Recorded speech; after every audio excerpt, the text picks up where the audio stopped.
नमस्कार, मैं हूं आपके साथ सोनिया। रुक करेंगे देश और प्रदेश की बड़ी खबरों की ओर। जनपद मैनपुरी के 110 विधानसभा क्षेत्र करहल में चुनावी सरगर्मी तेज है। सभी राजनीतिक पार्टियां अपने प्रत्याशी को ऐतिहासिक जीत दिलाने के उद्देश्य से घर घर जाकर मतदान करने की अपील करते हुए नजर आ रहे हैं। तो वहीं समाजवादी पार्टी के प्रत्याशी तेज प्रताप यादव को जीत हासिल कराने के लिए पूरा परिवार चुनाव प्रचार में जुटा हुआ है। आज डिंपल यादव क्षेत्र के गांव दौलतपुर में एक नुक्कड़ सभा को संबोधित करने पहुंची। आज डिंपल यादव ने नुक्कड़ सभा को संबोधित करते हुए मीडिया के सवालों का जवाब देते हुए उन्होंने जमकर भारतीय जनता पार्टी पर निशाना साधा है। आदेश वापस दिया, क्या कारण रहा है सरकार को वापस आना पड़ा? मैं समझती हूँ कहीं ना कहीं कोई वजह दिखी होगी और लगातार सरकार इस तरह के निर्णय लेती रहती है गलत शलत, और फिर दबाव में आकर उनको वापस लेती है। पर ये अच्छी बात है अगर यूपी सरकार ने अपना ये गलत निर्णय को वापस लिया है। छात्र अभी भी संतुष्ट नहीं है, यारों और आरों की स्थिति कह रहे हैं साफ है, क्या कहेंगे? नहीं तो जब तक मुझे लगता है कि छात्र जागरूक है, अगर एआरओ आरओ की स्थिति अभी साफ नहीं करी गई है तो कहीं ना कहीं वो मुझे लगता है कि अपना ये जो आंदोलन है वो जारी रखेंगे। चुनाव मैनपुरी में भी हो रहा है, उत्तर प्रदेश की 9 सीटों, उत्तर प्रदेश में उपचुनाव 9 सीटों पे होगा। राजस्थान में भी उपचुनाव हुए और वहाँ पे घटना देखने को मिली जहाँ पे वोट डालने को लेकर रोका जा रहा था और जिसमें एसडीएम को थप्पड़ पड़ा है।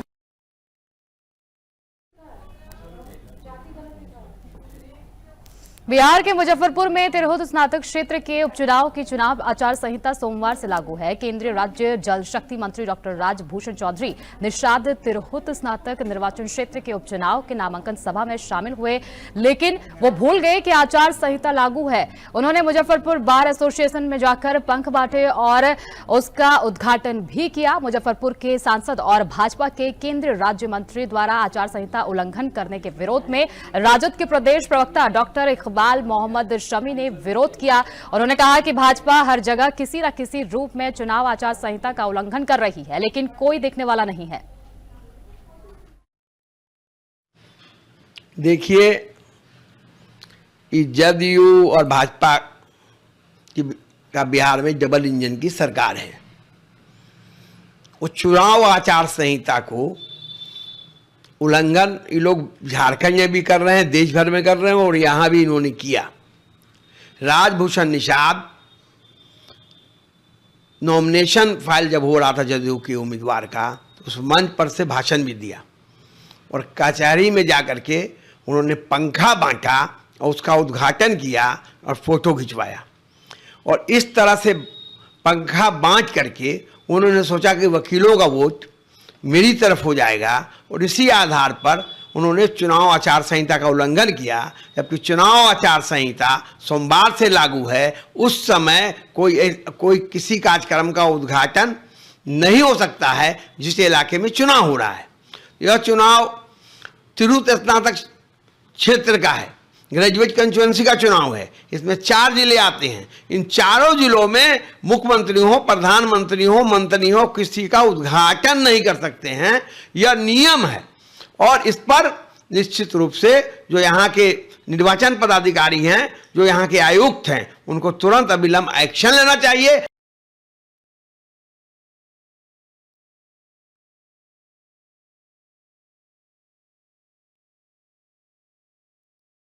बीट तोड़े जाने, केंद्रीकृत वितरण व्यवस्था में हो रहे परेशानियां, डाकिया के लिए कार्यस्थल पर बैठने की व्यवस्था नहीं होना, पीने का पानी, शौचालय इत्यादि का सही से नहीं होना समेत अनेक प्रकार की समस्याओं के विरोध में प्रधान डाकघर मुजफ्फरपुर के डाकिया ने कार्य का बहिष्कार किया, जिससे कि वितरण का कार्य पूर्णतः स्थगित रहा। धरना का नेतृत्व राष्ट्रीय डाक कर्मचारी संघ, पोस्टमैन एवं एमटीएस बिहार के परिमंडलीय सचिव अजय कुमार ने किया।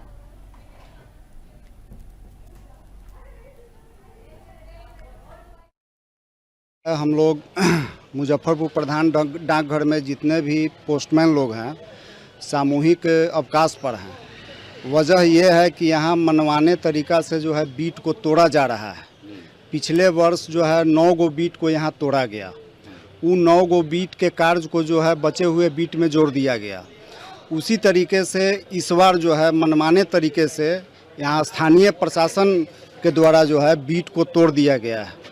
उसी के मैंने एवज में हम लोग जो है आज कुल कितने बीट थे पहले?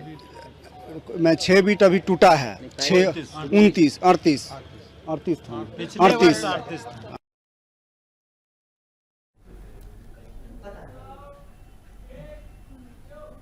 आगरा में अपनी मजदूरी और अपने हक के लिए लड़ाई लड़ रहे विभिन्न फैक्ट्री मजदूरों ने आज जिला मुख्यालय पर अनोखा प्रदर्शन किया। किसान व मजदूर नेता दिलीप सिंह के नेतृत्व में मजदूरों ने जिला मुख्यालय में लेटकर प्रदर्शन किया।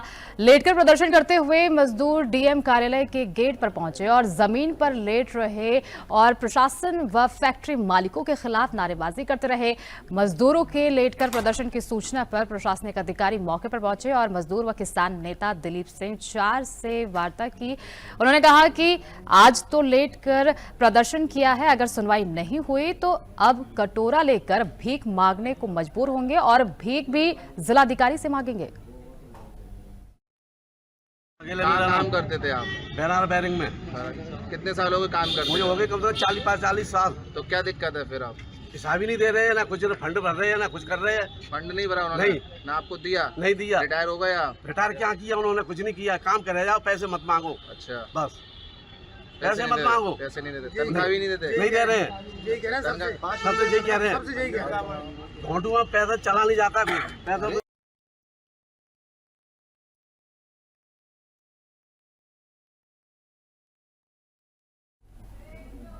खबर दरभंगा से है, जहां विश्वविद्यालय थाना क्षेत्र के रामबाग परिसर स्थित कामेश्वर सिंह धार्मिक न्याय ट्रस्ट के कार्यालय पर अपराधी ने दिन दहाड़े लाठी से हमला करते हुए कई राउंड फायरिंग की। इस दौरान ट्रस्ट के 2 लोग घायल हो गए। फायरिंग की आवाज सुनते ही आसपास के लोग वहां जमा हो गए और फायरिंग करने वाले आरोपी को खदेड़कर पकड़ लिया और फिर जमकर उसकी पिटाई कर लहूलुहान कर दिया। पुलिस ने आरोपी के पास से देशी कट्टे के साथ भारी मात्रा में कारतूस बरामद किया है। लेकिन डर के मारे हम लोग कुछ साइलेंट थे बने हुए। वो उपद्रव अंदर में करता था। जो आवाज आता था उससे हमको महसूस होता था जो कि कुछ कर रहा है अंदर में। बहुत देरों के बाद जाकर के मेरे प्रधान सहायक जो है सो किसी को फोन किए। उनको कहने पर वो आदमी सब कॉल करके यहाँ आए। वो पकड़ा गया, उठ गया। तब हम लोग डर के मारे, खोलने से भी डर होता था, खोलेंगे। उसके पास क्या क्या सामान था? तो हम तो अंदर में थे। तो उस समय में तो हम एक बांस का बल्ला देखे। बाहर जब निकले, जब उसको मतलब मारपीट हुआ था, उसके बाद एक पिस्टल जैसा लंबा ऐसा छोटा बंदूक कहते हैं, क्या कहते हैं, पिस्टल जैसा निकलता। बहुत सारा गोली भी था। एक चाकू नुमा तेज धार वाला था। क्या लग रहा है आपको? हमको यही लगता है जो कि नाम ले रहा था कामेश्वर सिंह का, मनसा कुछ अलग था उसका। 14 नवंबर 2024 को दिन के लगभग 3 बजे कामेश्वर न्यास ट्रस्ट की जो परिसर है यूनिवर्सिटी थाना अवस्थित दरभंगा में, वहाँ एक व्यक्ति आते हैं जिनका नाम है बृहस्पति यादव। जैसा उन्होंने बताया है, उम्र लगभग 50-60 साल की उम्र है उनकी। चेहरे पर दाढ़ी है, मूछ है। उनके द्वारा यहाँ आकर जो यहाँ कार्यरत कुछ कर्मी थे न्यास ट्रस्ट के, उन पर लाठी से अचानक बिना कुछ बताए, बिना कुछ पूछे लाठी से वार किया जाता है, जिसमें 2 जो कर्मी यहाँ थे वो घायल की अवस्था में हैं और इलाजरत हैं। उसके बाद अपने कंधे पर टंगे हुए एक झोले को रखकर उसमें से कंट्री मेड मास्केट टाइप का गन निकालकर कई राउंड उसने फायरिंग की है। कुछ खोखे भी पुलिस को बरामद हुए हैं और स्थानीय लोगों की वजह से, मैं कि तत्परता से, और जो यहाँ न्यास ट्रस्ट के लोग हैं, इन्होंने बड़ी चालाकी से उसे किसी तरह से हाथ में गन रहने के बावजूद धर दबोचा है और फिलहाल कुछ कारणों से वो डीएमसीएच में इलाजरत है।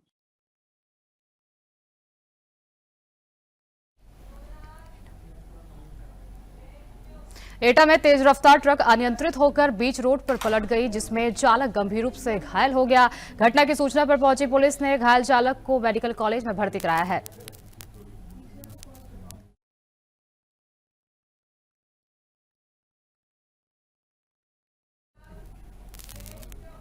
एटा में आपसी कहासुनी के बाद 2 पक्षों के बीच जमकर मारपीट हुई। मारपीट का वीडियो सोशल मीडिया पर वायरल हो गया। बता दें कि दोनों पक्षों के बीच रुपयों के लेन देन को लेकर विवाद हुआ था। पूरा मामला एटा कोतवाली नगर की मेडिकल कॉलेज इमरजेंसी के गेट के पास का है।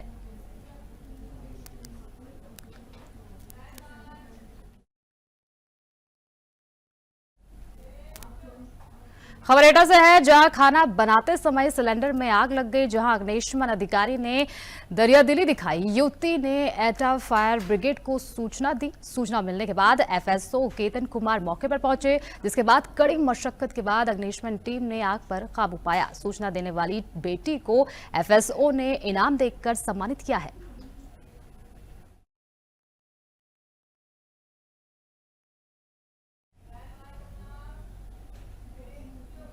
एटा में रोडवेज बस ने बाइक सवार को टक्कर मार दी। घटना में बाइक सवार की मौके पर ही दर्दनाक मौत हो गई। सूचना पर पहुंची पुलिस ने शव को पोस्टमार्टम के लिए भेज दिया है। मृतक थाना जैथरा क्षेत्र के गांव तिगरा का निवासी है।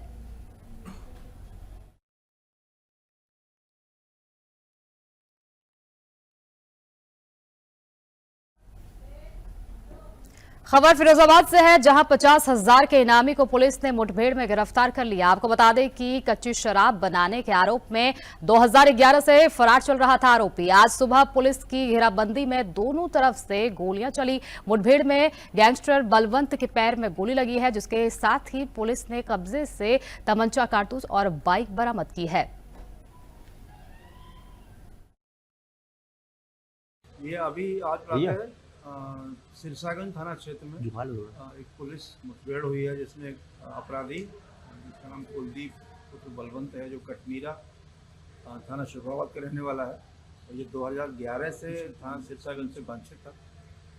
आज पुलिस को उसकी सूचना मिली थी कि ये सूरजपुर नहर के पास कहीं से जा रहा है। पुलिस के द्वारा चेकिंग लगाई गई वहाँ पर। ये आता हुआ दिखाई पड़ने पर पुलिस ने जब इसको रोका तो ये वहाँ से भागने लगा, और ये मोटरसाइकिल इसकी वहाँ डिस्बैलेंस हुई है। पुलिस ने जब इसको रोकने का वहाँ प्रयास किया तो इसने पुलिस के ऊपर एक फायर किया। जवाबी फायरिंग में इसको भी गोली लगी इसके पैर में। उपचार के लिए इसको जिला अस्पताल लाया गया। इसके कब्जे से एक 315 बोर का तमंचा, एक चोरी की मोटरसाइकिल बरामद हुई है। इसके ऊपर ये अभी आज प्रातः सिरसागंज थाना क्षेत्र में एक पुलिस मुठभेड़ हुई है, जिसमें एक अपराधी जिसका नाम कुलदीप पुत्र बलवंत है, जो कटमीरा थाना शुभराबाद का रहने वाला है, और ये 2011 से थाना सिरसागंज से वांछित था। आज पुलिस को उसकी सूचना मिली थी कि ये सूरजपुर नहर के पास कहीं से जा रहा है। पुलिस के द्वारा चेकिंग लगाई गई वहाँ पर। ये आता हुआ दिखाई पड़ने पर पुलिस ने जब इसको रोका तो ये वहाँ से भागने लगा, और ये मोटरसाइकिल इसकी वहाँ डिस्बैलेंस हुई है। पुलिस ने जब इसको रोकने का वहाँ प्रयास किया तो इसने पुलिस के ऊपर एक फायर किया। जवाबी फायरिंग में इसको भी गोली लगी इसके पैर में। उपचार के लिए इसको जिला अस्पताल लाया गया। इसके कब्जे से एक 315 बोर का तमंचा, एक चोरी की मोटरसाइकिल बरामद हुई है। इसके ऊपर आबकारी अधिनियम में अवैध शराब के निर्माण निष्कर्षण के पूर्व के मुकदमे हैं, और इसके ऊपर गैंगस्टर अधिनियम की कार्रवाई हुई थी। अब 2011 से ही ये वांछित और फरार चल रहा है।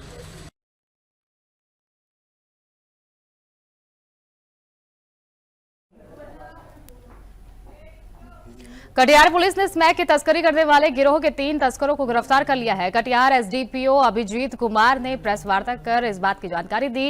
उन्होंने बताया कि रोहतारा थानाध्यक्ष को गुप्त सूचना मिली थी कि खदना गांव में धीरज कुमार अवैध रूप से स्मैक का कारोबार कर रहा है। सूचना के सत्यापन को लेकर पुलिस ने छापेमारी अभियान चलाकर 3 तस्करों को 28.86 ग्राम स्मैक, 2 डिजिटल तराजू और 7.5 लाख रुपए के साथ गिरफ्तार किया है। गिरफ्तार लोगों में धीरज कुमार, छोटू पासवान और श्याम किशोर शामिल हैं, जिन्हें न्यायिक हिरासत में भेज दिया गया है।